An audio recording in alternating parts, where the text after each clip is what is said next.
Bonjour les élèves, je m'appelle Vargan Marta Evgenievna. Et aujourd'hui, le sujet de notre leçon est le patrimoine scientifique et culturel du Bélarus. Donc, notre but est d'apprendre à parler sur ce sujet. Pour cela, nous allons faire connaissance avec le patrimoine scientifique et culturel du Bélarus, développer vos compétences socioculturelles et réviser le lexique concernant ce sujet. Bon les élèves, mais qu'est-ce que c'est le patrimoine? D'après l'UNESCO, le patrimoine est l'héritage du passé dont nous profitons aujourd'hui et que nous transmettons aux générations à venir. Il inclut notamment les œuvres qui ont une valeur universelle, exceptionnelle du point de vue de l'histoire, de l'art ou de la science, ou du point de vue esthétique, ethnologique ou anthropologique.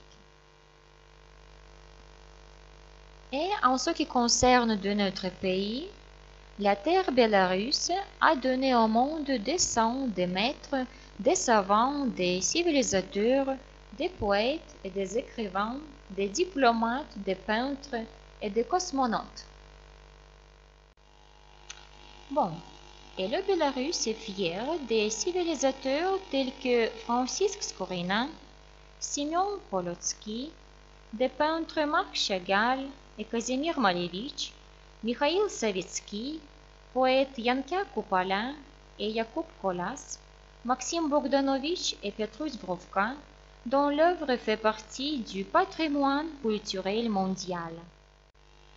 La mémoire du peuple bélarusse gardera toujours l'exploit immortel des défenseurs de la forteresse de Brest, les victimes de Katyn, de ceux qui sont morts en défendant la patrie pendant les guerres. Il est important aussi de mentionner les chefs-d'œuvre de l'architecture bélarusse. La cathédrale Sainte-Sophie à Polotsk, le château de Radivil à Nesvij, l'église Saint-Nicolas à Mogilov et plusieurs autres monuments qui sont le fruit de l'esprit et de l'âme du peuple bélarusse. Et maintenant, les élèves, nous allons écouter les informations sur le patrimoine bélarusse et aller répondre aux questions suivantes. Quels civilisateurs bélarusses connaissez-vous? À quel siècle ont-ils vécu? Et quel est leur rapport dans le patrimoine bélarusse? Bon, écoutons. Module 7.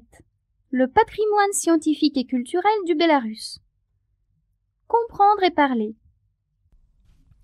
Exercice 3, page 257. Le patrimoine bélarusse.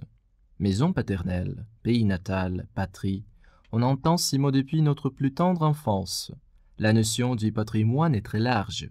Elle comprend non seulement la langue, les monuments, la production artistique et littéraire, mais aussi les paysages, les lacs et les rivières, les événements historiques et les institutions, les grands hommes du passé et du présent.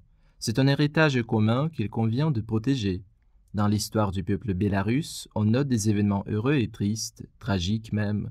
La terre bélarusse a donné au monde des saints et des maîtres, des savants, des civilisateurs, des poètes et des écrivains, des diplomates et des linguistes, des savants et des explorateurs, des peintres et des cosmonautes.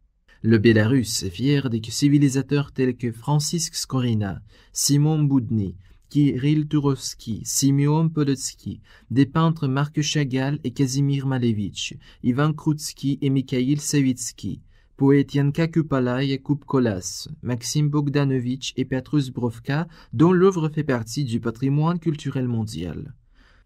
La mémoire du peuple bélarusse gardera toujours l'exploit immortel des défenseurs de la forteresse de Brest, les victimes de Katyn, de ceux qui sont morts en défendant la patrie pendant les guerres. Il est important aussi de mentionner les chefs-d'œuvre de l'architecture bélarusse. La cathédrale de Sainte-Sophie à Polotsk, le château de Radivil à Nesvij, l'église de Saint-Nicolas à Mogilev, le château de Tichkevitch à Roudnia, la croix de la Sainte Efrosinia et plusieurs autres monuments qui sont, eux aussi, le fruit de l'esprit et de l'âme du peuple bélarusse. Bon, les élèves, et maintenant la science bélarusse. Et premièrement, il faut dire que l'organisation des productions fondées sur le travail intellectuel est une nouvelle étape et certainement la plus prometteuse dans le développement économique du Bélarus. L'organisation scientifique supérieure du pays est l'Académie nationale des sciences du Bélarus. Le temps récent, sa structure a été réorganisée de manière significative. On a créé de nouveaux types d'institutions, des centres pratiques de recherche, des associations.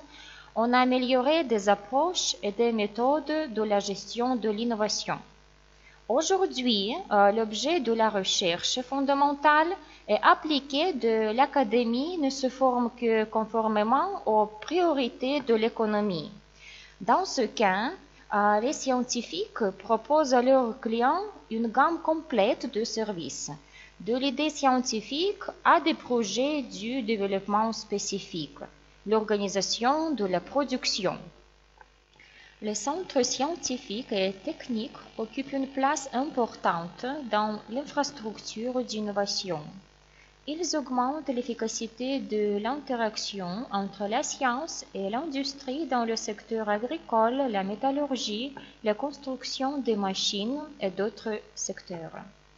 Le Comité d'État pour la science et les technologies de la République du Bélarus est l'organe de la gestion gouvernementale qui implémente les fonctions de régulation et de contrôle dans les domaines de la recherche scientifique, technologique et d'innovation. La tâche principale du comité est la création des entreprises innovantes qui permettront de fabriquer des produits innovants à forte valeur ajoutée orientés à l'exportation. Bon, et maintenant, les réalisations des savants bélarusses. En juin 2012, le Bélarus est devenu une puissance spatiale. Du cosmodrome Baïkonour à Kazakhstan, on a lancé le satellite bélorusien Sondage de la Terre à distance. Grâce au lancement du satellite, le Bélarus peut réaliser le système de télédétection de la Terre, ce qui permettra d'éliminer les services des autres États sur la réception et le traitement des données spatiales. Bon, les lasers de la nouvelle génération. Les savants de l'Institut de physique de l'Académie nationale des sciences du Bélarus ont mis au point des lasers de la nouvelle génération. Leur champ d'application est large, de la médecine à l'industrie. Contrairement à ceux traditionnels, ces lasers sont beaucoup plus sûrs pour les yeux. En outre, ils sont beaucoup plus petits et plus fonctionnels. Il est prévu que dans le futur, des outils et des technologies qui les utilisent faciliteront le travail des spécialistes dans diverses industries de l'économie nationale. En parallèle de nouveaux ouvrages, les physiciens bélarusses sont très en demande à l'étranger. Et le progrès médical. Les collaborateurs de l'Institut de physique et chimie organique ont développé une série de produits originaux sur la base d'acides aminés et de leurs dérivés modifiés. Ce sont des médicaments ayant un effet thérapeutique, y compris ceux pour le traitement des maladies cardiovasculaires, par exemple aspartame, le produit radioprotecteur, taurine, l'immunocorrecteur lécine, les drogues anti-alcool tétoram et glian. À l'Institut de génétique et de cytologie de l'ANES du Bélarus, on a ouvert le Centre unique de biotechnologie d'ADN. La nouvelle structure permettra de mieux mettre en place les réalisations de la génétique et de la génomique dans la santé publique, l'agriculture, le sport et l'environnement du Bélarus. Les spécialistes de l'Institut ont commencé à créer un site moderne pour tester les plantes transgéniques. Ici, on va grandir des variétés transgéniques des cultures agricoles et d'effectuer leurs premiers essais. Les savants bélarusses et russes sont arrivés pour la première fois de recevoir de la lactoferrine humaine, du lait de chèvre transgénique. Elle a des propriétés uniques anti-cancer, antibactériennes et anti-allergéniques. Un litre de lait de chèvre transgénique contient environ 6 grammes de lactoferrine, et c'est l'un des taux les plus élevés dans le monde. Aujourd'hui, les savants bélarusses s'attendent à réaliser 2 projets importants: construire une ferme spéciale et un module expérimental de traitement où on aura la possibilité d'isoler la protéine et d'obtenir des produits avec la lactoferrine. Le savoir-faire des savants bélarusses. Les savants du Bélarus ont cultivé un émeraude rouge, personne n'a pas pu faire cela autrefois. Une pierre noble extraordinaire a été cultivée dans le centre scientifique et pratique de l'ANES du Bélarus pour la science des matériaux. Dans la nature, l'émeraude rouge est très rare et elle est extraite dans un seul endroit dans le monde, dans les montagnes Wako-Wako aux États-Unis. Un analogue synthétique n'est pas inférieur à la beauté, la composition et la qualité des pépites, mais il est jusqu'à 100 fois moins cher.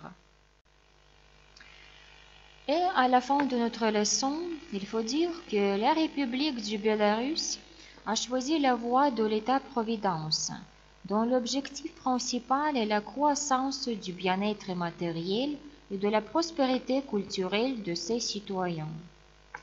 Le Bélarus ne s'arrête pas dans son développement. En s'appuyant sur la compétitivité de l'économie et de l'intégration cohérente dans le système économique mondial.